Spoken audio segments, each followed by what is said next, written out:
Hi, Lake Nokomis Lutheran. This is Pastor Sarah here. I have to tell you a little story about dinner church last night because right before it all began, one of the littlest kids had come and his hand was hurt and he was holding it. And I said, well, do you think you'd need a Band-Aid? And oh yes, he needed a Band-Aid. And I happened to have Band-Aids in my pocket because I was holding these cards ready to hand out at each table for an activity we were doing. So I pulled the Band-Aid out of my pocket, got it on his hand, and it was like immediately he felt better.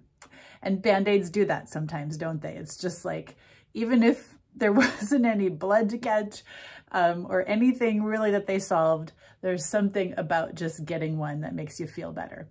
So I was thinking about that with our activity last night where we were asking people to write on these cards the wounds in the world that need God's healing. And sometimes those wounds are physical, like a Band-Aid could help.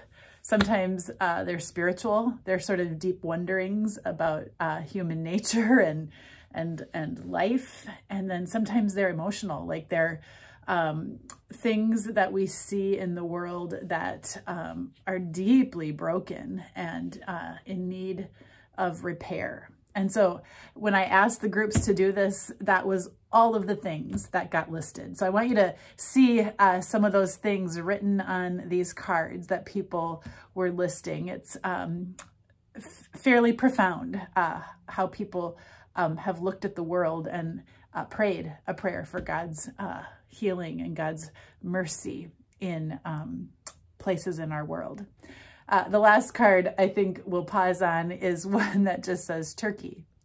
And in my brain, seeing a confirmation kid write turkey, I thought, are we praying for the turkeys? I mean, the turkeys did, 8 of them just walked by my window at work here yesterday. Or are we praying for the turkeys? Like, you turkey. My dad used to always call us that, you turkey. But no, as soon as I was kind of questioning this kid's what he wrote, he said, the country, they had an earthquake.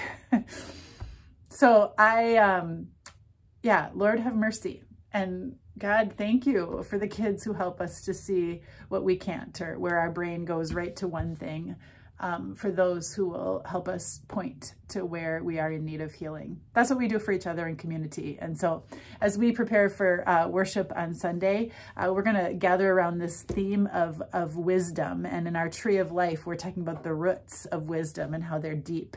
And we need each other to be pointing those things out, to be naming them for us. So come worship with us this Sunday as we gather and pray and immerse ourselves in the kind of community that brings healing to the world.